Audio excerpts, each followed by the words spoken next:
We've talked audience engagement and reach when it comes to audio and video podcasts, but now it's time for production complexity.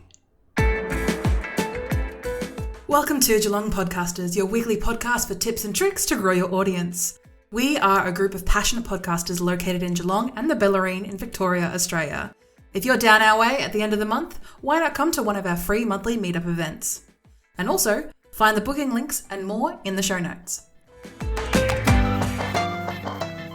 This is part 2 of a 3-part series regarding audio and video podcasts. So if you haven't heard the first one, jump back in line and you'll learn about engagement and reach, while today we're going to discuss production complexity. Audio podcasts focus solely on sound, while video has to add both a visual element and also keeping engagement to both the visual and auditory aspect, as you can probably imagine.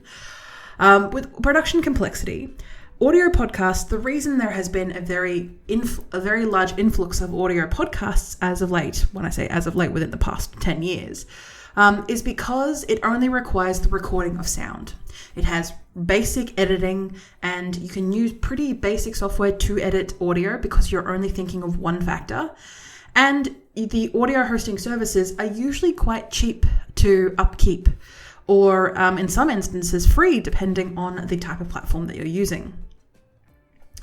And all in all, that is easier to produce, create, and maintain for solo creators or those of us who are on a budget. And as you can imagine, as I said, it is a simpler setup. It is lower barrier to entry, which means a lot of people can do it. Not a lot of people can maintain it, but a lot of people can definitely start. And there is a quicker production turnaround time because you're not thinking of so many different elements. That includes both a visual and an auditory aspect. The cons of this, as you can probably imagine, is that it's not as dynamic as video or engaging when it comes to being used on social media. That's where most of us actually see these little snippets from a podcast, is usually the video aspect of it. And it is also harder to show personality and demonstrate products and services visually in an auditory medium, as you can probably imagine. Now, moving on to video podcasts. Now, with video, there is a camera involved because you need to capture the visual aspect. As well as there being a camera involved, you need to think about the lighting and also the sound as well because we're in a podcast situation. In turn, this means there is more complex editing tools because you now have to think about that visual element as well as an auditory element. And creators need to think about the visual audience as well as the auditory one now that you're straddling both, as I'd like to say. The reason for this is because when you communicate, or when you present as a host on a podcast, or when you are interviewing or talking with someone else, yes, that requires a bit more complexity because now you both have to get in the same shot, or if you want to add another layer of complexity, multiple different cameras and multiple different shots. This also requires that you have to speak in a certain way. When you are on an audio-only medium, you can focus on describing things using words and storytelling and bringing people along on an auditory adventure. When you're thinking of visual, you need to think about both your audience who can be watching, but also your audience who can be listening as well.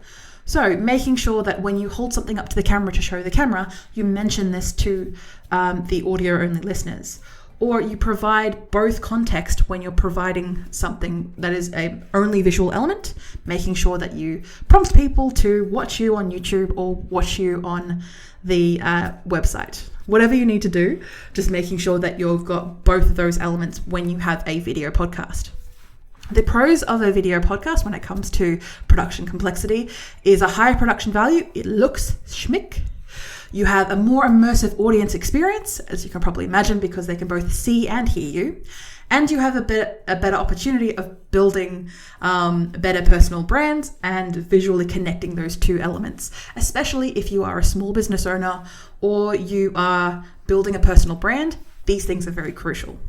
The cons of this, as you can probably imagine, the higher costs of equipment because you are thinking now not just of a microphone and possibly some soft furnishings. You're now thinking of lights, cameras, sounds, possibly different other ways of your background. You're thinking of other elements, not just the ones that are right in front of you, like a microphone. Also, there's a higher cost of time, as you can probably imagine, because you have so much more work to do and requires more technical skills. Now, I'm not saying these cons to throw you off.